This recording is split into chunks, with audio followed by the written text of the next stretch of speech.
এখন যেহেতু বর্ষাকাল তার জন্য কিন্তু জলের স্রোতটা এতটাই বেশি দেখতে পাচ্ছি।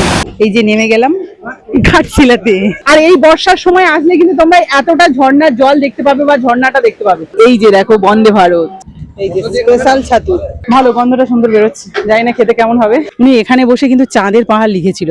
আমাদের হোমস্টের সামনে কিন্তু চলে এলাম, মাত্র 2 থেকে 3 মিনিট মতো লাগলো। হাতির ডাক শোনা যাচ্ছে, মানে এই যে জঙ্গল দেখতে পাচ্ছ এর মধ্যে কিন্তু হাতিও রয়েছে।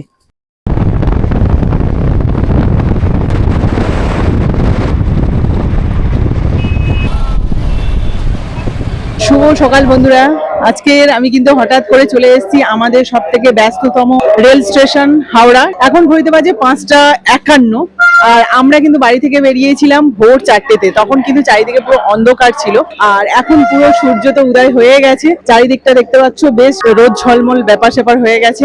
এখানে আমরা এসেছি এই কারণে যে আমরা যাচ্ছি হঠাৎ করে একটা জায়গায় ঘুরতে, আর সেটা হলো ঘাটশিলা। আর এই ঘাটশিলা জায়গাটা কিন্তু বাঙালিদের কাছে ভীষণ পছন্দের একটা জায়গা, কারণ এখানে আমরা কিন্তু পাহাড়, ঝর্ণা, নদী সবকিছু কিন্তু একসাথে এক জায়গায় দেখতে পাই। অনেক দিনের ইচ্ছে ছিল যাওয়ার, হঠাৎ করে কিন্তু সেই ইচ্ছেটা পূরণ করার জন্য বেরিয়ে পড়েছি। আমাদের টিমে তোমরা জানো যে অনেকেই আছে, তবে আমরা কিন্তু সবাই যাচ্ছি না। প্রিয়াঙ্কারা যাচ্ছে আর আমরা যাচ্ছি, মানে দুটো ফ্যামিলি আমরা বেরিয়ে পড়েছি হঠাৎ করে। টিকিট অ্যাভেলেবেল থাকে, মানে এখন যেহেতু বর্ষাকাল সেজন্য ঘাটশিলায় যেতে তেমন একটা অসুবিধা হচ্ছে না, কারণ টিকিট কাটতে আমাদের কোনো অসুবিধা হয়নি। আমরা যাচ্ছি জনশতাব্দী এক্সপ্রেসে করে, আর এই যে আমাদের ট্রেন কিন্তু এপারে দিয়ে দিয়েছে। 6:20-তে আমাদের ট্রেন, এখন 5:51 বাজে বললাম। ঘাটশিলায় তোমরা কারা কারা গেছো অবশ্যই কিন্তু কমেন্টে জানিও। আর এই জায়গাটা তো আমি ফোনে রেখেছি, আলটিমেট আজকের গিয়ে আমরা কিন্তু অনেকটা জায়গায় ঘুরবো, অবশ্যই তোমাদের সাথে তো শেয়ার করবো, তার জন্য কিন্তু ভিডিওগুলো দেখতেই হবে। আর একটা কথা তোমাদের বলি, আমি কিন্তু জীবনে প্রথমবার হাওড়া স্টেশনে এলাম, আমার প্রথম দেখা হাওড়া স্টেশন। ট্রেনটাই আসলে অনেক ফাঁকা, বলো। এই যে আমাদের টিম, আমরা কারা কারা যাচ্ছি দেখে নাও। প্রিয়াঙ্কা রয়েছে, এই স্বর্ণদীপ তাকাও, এই যে হাই করে দাও, high high high high high high করে দিবি তো, হ্যালো। এই যে জগদীশ, আর এই যে ইন্দ্রবাবু। কি ছোটখাটো ট্যুরের জন্য বেরিয়ে পড়েছো তো? চলো দেখা যাক কি হয়। আচ্ছা, তুমি কি এর আগে হাওড়া স্টেশনে এসেছিলে? অনেকবার। প্রিয়াঙ্কা হাওড়া স্টেশনে এসেছি এর আগে? মানে আমার প্রথমবার হাওড়া স্টেশন। তোমরা ভাবছো বাবা এই কোন গেও এসছে যে হাওড়া স্টেশনই দেখেনি, কিন্তু তোমরা বলতেই পারো, আমার তাতে কিছু যায় আসে না। এই যে আমাদের জনশতাব্দী এক্সপ্রেস, এটাতে কিন্তু উঠে পড়লাম, আর এবার সিট গুলো তোমাদের একটু দেখাবো, আসো। অনেকটাই ফাঁকা আছে মনে হচ্ছে, যাই না এখনো টাইম আছে, অনেক লোক আসতে পারে। তবে এই যে দেখো সিটগুলো এরকমই, এটাই কিন্তু নন এসি, আর সিটগুলো মোটামুটি দেখে একটু বসে। সবগুলো সিটের পিছনে কিন্তু এরকম টেবিল দেওয়া রয়েছে, যেখানে মানে কোনো কিছু রেখে খেতে পেতে পারবে। আবার জলের বোতল রাখার জন্য কিন্তু জায়গা রয়েছে। আমাদের সিট নাম্বার এই যে 4, 5, 6, আর ওদিকে 18 রয়েছে। তো যাই হোক, এই যে দেখো বন্দে ভারত, অবশ্যই তো আমরা বন্দে ভারত চড়বই, সেটা খুব শীঘ্রই। এখন একটা জায়গা থেকে ঘুরে আসি, হ্যাঁ। এখন একটা ট্যুর আমরা কিন্তু মানে কি বলবো, খুব ভালোভাবে ঘোরার চেষ্টা করছি। এই ছেড়ে দিল বন্দে ভারত, পুরীতে যাচ্ছে কিন্তু। কি গুড্ডুস, কেমন লাগছে?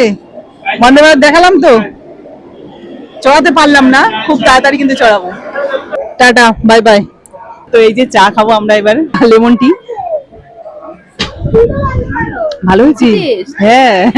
আচ্ছা, জনশতাব্দী এক্সপ্রেসের মধ্যে যে টয়লেটটা রয়েছে তোমাদের একটু দেখিয়ে দিই। এই দেখো, এর মধ্যে কিন্তু ডাস্টবিনও আছে, বেসিনও রয়েছে, আর এদিকে কিন্তু এই যে টয়লেটের অংশ রয়েছে। দেখো, আমাদের জনশতাব্দী এক্সপ্রেস কিন্তু রাইট টাইমে ছেড়ে দিল। হাওড়া স্টেশন ছেড়ে কিন্তু আমরা চলে যাচ্ছি।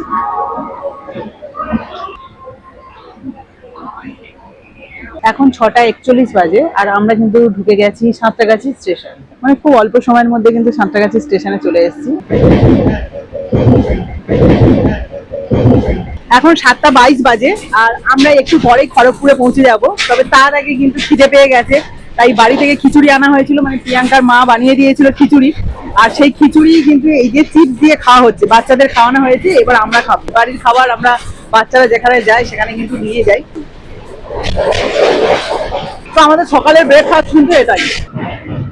দেখো, আমরা কিন্তু একটা ব্রিজের উপর দিয়ে যাচ্ছি, কি দারুণ দেখতে লাগছে।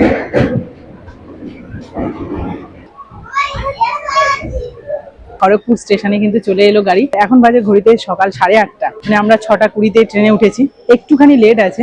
আর দেখো, আমরা যে বগিটায় আছি সেই বগিতে কিন্তু একজনই লোক উঠলো, পুরো ফাঁকাই আছে, মানে বিন্দাস ভাবে কিন্তু যাচ্ছি, বেশ ভালোই লাগছে। তো যাই হোক, এখানে কিন্তু 2 মিনিট স্টে করবে, তারপরে আবার আমাদের ট্রেন ছেড়ে দেবে। এখন ঘড়িতে বাজে সকাল 9:30 আর আমরা কিন্তু চলে এসেছি ঘাটশিলা, মানে আমাদের ট্রেনটা ঢুকছে ঘাটশিলা স্টেশনে। আসার কথা ছিল 9টার সময়, মানে আধা ঘন্টা ট্রেন লেট হলো। এই যে ঘাটশিলা পুরোটাই ঘোরার ইচ্ছে আছে আজকের, আর কালকে তো আবার বেরিয়ে যাব, মানে একটা দিনের ট্যুর। মানে বুঝতেই পারছো যে আমাদের খুব তাড়াতাড়ি সমস্ত জায়গাটা ঘুরতে হবে। এই যে নেমে গেলাম ঘাটশিলাতে। এখন কিন্তু আমরা 2 নম্বর প্ল্যাটফর্ম দিয়ে হেঁটে হেঁটে যাচ্ছি সামনের দিকে, মানে আমরা যেদিক দিয়ে এলাম সেই দিকেই হেঁটে হেঁটে যাচ্ছি। এখন ফ্লাইওভারের উপর দিয়ে যাচ্ছি। দেখো ঘাটশিলা স্টেশনটা কিন্তু একদম নিট অ্যান্ড ক্লিন। এই যে 1 নম্বর প্ল্যাটফর্ম থেকে জাস্ট বেরিয়ে এলাম, এখানে কিন্তু অনেক টোটো, অটো, বাইক, ম্যাজিক সমস্ত গাড়ি রয়েছে। দেখো এদিকে কিন্তু এই যে ঘাটশিলার টিকিট কাউন্টার, আর এই যে টিকিট কাউন্টারের পাশেই রয়েছে সমস্ত গাড়ি। এখান থেকে তোমরা কিন্তু বুক করে ঘাটশিলার যে সব ঘোরার স্পট গুলো আছে সেগুলোতে যেতে পারবে। আমাদের আগে থেকে তো বুক করা রয়েছে গাড়ি। তো দেখো আমাদের এই যে অটো, এখানে যেখানে যেখানে ঘুরবো সমস্তটাই কিন্তু গাইড করে দেবেন উনি, মানে ওনার অটোতে তো উঠে পড়েছি, উনি গাইড করে দেবে কোথায় কোথায় ভালো জায়গায় ঘুরতে পারবো। ঘাটশিলা যেতে মানে মেন রোডের উপরে আমরা কিন্তু এই যে ছাতু নিয়ে নিচ্ছি, আর এখানে মশলা মুড়িও বিক্রি হচ্ছে ভালো, এই যে স্পেশাল ছাতু। তো দেখো এখন কিন্তু আমরা মশলা মুড়ি খেতে খেতে আমাদের গন্তব্যস্থলের দিকে এগিয়ে যাচ্ছি। বেশ ভালো লাগছে, হাওয়াটা লাগছে বলে। বাইরে কিন্তু প্রচন্ড গরম। আমাদের হোমস্টের সামনে কিন্তু চলে এলাম, মাত্র 2 থেকে 3 মিনিট মতো লাগলো। এই জায়গাটা কি ঠান্ডা লাগছে, দারুণ। মানি প্ল্যান্ট দেখো ভরা রয়েছে। চলো দেখি ভেতরে যাওয়া যাক। আচ্ছা আমাদের এই হোমস্টের হোম ট্যুরটা আমি কিন্তু আলাদা করে দিয়ে দেবো। এখন এই যে আমরা ভেতরে যাই, একটু ফ্রেশ হব। তো দেখো তড়িঘড়ি করে আমরা রুমের মধ্যে ঢুকেই সঙ্গে সঙ্গে স্নান করে একদম ফ্রেশ হয়ে গেছি, আর সুন্দর একটা 3 পিসও পরে নিয়েছি, কারণ আমরা এখন যাব সাইট সিন দেখতে। তার উপরে অল্প একটু খেয়েছি, তেমন কিছু তো খাওয়া হয়নি। ভাতটা আসলে আমাদের বাঙালিদের সব থেকে মেন খাবার, তাই আমরা এখন খাবো, তারপরে কিন্তু সাইট সিন গুলো দেখবো। বৃষ্টি আসবে নাকি? একটু মেঘলা মেঘলা মতো হয়েছে। হ্যাঁ এই ছাতা নাও নি, কি হবে, ছাতাও নিলাম না, চলো গাড়িতেই বসে থাকবো আর কি হবে। চলো চলো চলো। আমাদের আজকের ঘাটশিলাতে প্রথম স্পট বিভূতিভূষণ বন্দ্যোপাধ্যায়ের বসত বাটি। এখানে কিন্তু ফটো তোলা বা ভিডিও করা নিষেধ রয়েছে, আমি সেজন্য সাইটের যেসব সুন্দর সুন্দর ছবি রয়েছে সেগুলো একটু দেখিয়ে দিচ্ছি। বিভূতিভূষণ বন্দ্যোপাধ্যায়ের বাড়িতে তো আমরা গিয়েছিলাম, তোমরা তো দেখেছো। ওখানে যেহেতু ভিডিও করা এলাও নেই তাই তোমাদের দেখাতে পারলাম না। তো যাই হোক, ওখান থেকে কিন্তু আমরা চলে এসেছি সুবর্ণরেখা নদীর ওপরে যে ব্রিজটা রয়েছে সেই ব্রিজের উপর। জলের কালারটা কেমন দেখো, ঘোলা মতো রয়েছে আর কি। জলটা ছেড়েছে হয়তো ওই দিকটা, সেই জন্য ওই দিকে জলের টানটা বেশি। আমরা ওই ব্রিজে ছিলাম, ওই ব্রিজ থেকে কথা বলছিলাম একটু আগে। আর এখানে দেখো চলে এসেছি, এই জায়গাটা একটা স্পট রয়েছে রাতমোহনা যেটা বলে। তো এখানে জলের কতটা টান রয়েছে দেখো, আর এখানে মাছ ধরছে আবার। এগুলো কি মাছ বলে? মুরাল মাছ। দেখে ছোট ছোট কুচু কুচু। এখন যেহেতু বর্ষাকাল, তার জন্য কিন্তু জলের স্রোতটা এতটাই বেশি দেখতে পাচ্ছি। অন্য সময় আসলে কিন্তু তোমরা এতটা পরিমাণে জলের স্রোতটা দেখতে পাবে না। যাক, মনটা ভরে গেল নাকি? জাল সাদা হয়ে মাছ উঠছে, মানে জলের টানটা যেহেতু বেশি সেই জন্য কিন্তু মাছটা ভালোই হচ্ছে। এখানে কটা ডিঙি নৌকো মতো বাঁধা রয়েছে, এটায় উঠে হয়তো অনেকে যায় মাছ ধরতে। যাই হোক, আর আসল ঝর্ণা এই যে রাতমোহনা, কি দারুণ লাগছে, অপূর্ব দৃশ্য। আর এই বর্ষার সময় আসলে কিন্তু তোমরা এতটা ঝর্ণার জল দেখতে পাবে বা ঝর্ণাটা দেখতে পাবে, এটা অন্য সময় এতটা পরিমাণে দেখা যায় না, যেটা আমরা শুনেছি তাই তোমাদের সাথে শেয়ার করছি। তো দেখো চারিদিকে শুধু জলের স্রোত। সিদ্ধেশ্বরী মন্দিরে যাচ্ছি এখন আমরা। রাস্তার ধারে কিন্তু খুব সুন্দর সুন্দর মহুয়া গাছ রয়েছে, রাস্তাটাও কিন্তু বেশ সুন্দর। আচ্ছা আমরা যাবো এখন সিদ্ধেশ্বর মন্দিরে। এখান থেকে কিন্তু বেশ অনেকটাই উপরে উঠতে হবে। হাতির ডাক শোনা যাচ্ছে, মানে এই যে জঙ্গল দেখতে পাচ্ছ এর মধ্যে কিন্তু হাতিও রয়েছে। তো বন্ধুরা অনেকটাই হেঁটে উপরে উঠতে হলো, তবে বৃষ্টি হচ্ছে না বলে তবু আমরা আসতে পারলাম। বৃষ্টি হলে কিন্তু এই সিদ্ধেশ্বরী বাবা যে রয়েছে ভোলানাথ, ওনার কাছে আসা খুবই চাপের, মানে আসাই যাবে না যদি বৃষ্টি হয়। একদম পাহাড়ের মাথায় কিন্তু বাবা ভোলানাথ রয়েছে, আর এই ভোলানাথের দর্শন করতে গেলে একটু তো কষ্ট করতে হবে। হ্যাঁ, ওদিকে দেখো পাহাড়ের চূড়া দেখা যাচ্ছে, আর এদিকে একটা পাহাড়ের চূড়ায় বাবার মন্দির। তো চলো বাবার দর্শন করি। শিবায় নমঃ শিবায়। যমুনা চৈব গোদাবরী সরস্বতী নর্মদে সিন্ধু কাবেরী জল মহাদেব স্নানকালে। দেখো এখন চলে এসেছি আমরা রুক্মিণী মন্দিরের সামনে। এখানে প্রচুর ভিড়, যেহেতু আজকে শনিবার বড় পুজো রয়েছে। আর একটা জিনিস দেখো, এখানে নারকেল দিয়ে সবার মানত পড়ে গেছে। দেখো ভেতরে তো যেতে পারবো না, লাইন দিতে হবে তার জন্য। দেখো রুক্মিণী মায়ের দর্শন করেছি, করার পর কিন্তু আমরা সিঁড়ি বেয়ে একটু নিচের দিকে এলাম। এসে এই যে পথটা দেখতে পাচ্ছ, এই পথটা কিন্তু আবার পাহাড়ের চূড়ায় গেছে, যেখানে হনুমানজির মন্দির রয়েছে। এখন একটা ব্রিজের ওপরে রয়েছি, এটা রয়েছে সুবর্ণরেখা নদী। জলটা যাচ্ছে এতটা গতি রয়েছে, যে এখানে কিন্তু প্রচুর মাছ ধরছে আর এদিকে পাহাড়টাও কি অসাধারণ লাগছে।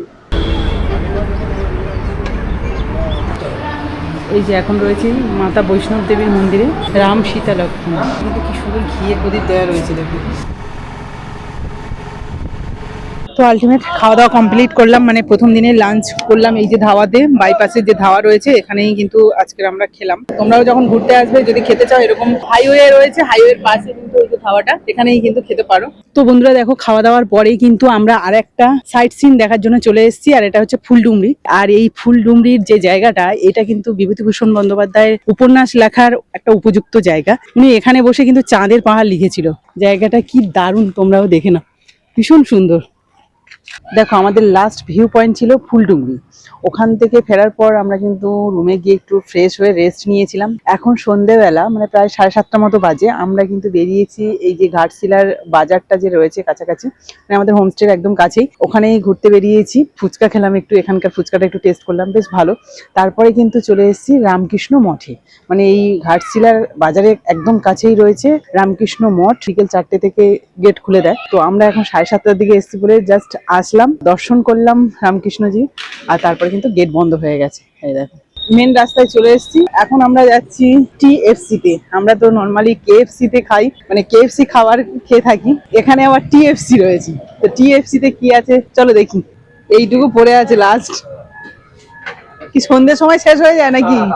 দেখো টিএফসি তে তো খাবার পেলাম না, এখন চলে এসেছি জাইকাতে। জাইকার এখানে বিরিয়ানি আছে কিনা দেখা যাক। এটা চিকেন, কত এক প্লেটের দাম? 160। ভালো, গন্ধটা সুন্দর বেরোচ্ছে, জানি না খেতে কেমন হবে। এই যে আমরা সবাই মিলে ডিনার করতে বসে গেছি। বিরিয়ানির টেস্টটা খুব একটা খারাপ ছিল না, তবে হ্যাঁ একটু ঝাল ঝাল। শুনেছি ঝাড়খণ্ডের কিন্তু খাবার দাবার সবই একটু ঝাল ঝালই হয়। তো যাই হোক, এবার কিন্তু খেয়ে দিয়ে আমরা ঘুমিয়ে পড়বো, কারণ সকাল সকাল আবার বেরোতে হবে, অনেক সাইট সিন দেখার আছে। তো সমস্ত কিছু তোমাদের সাথে শেয়ার করব, তার জন্য কিন্তু সঙ্গে থাকতে হবে। তো চলো আজকের মতো টাটা এন্ড গুড নাইট।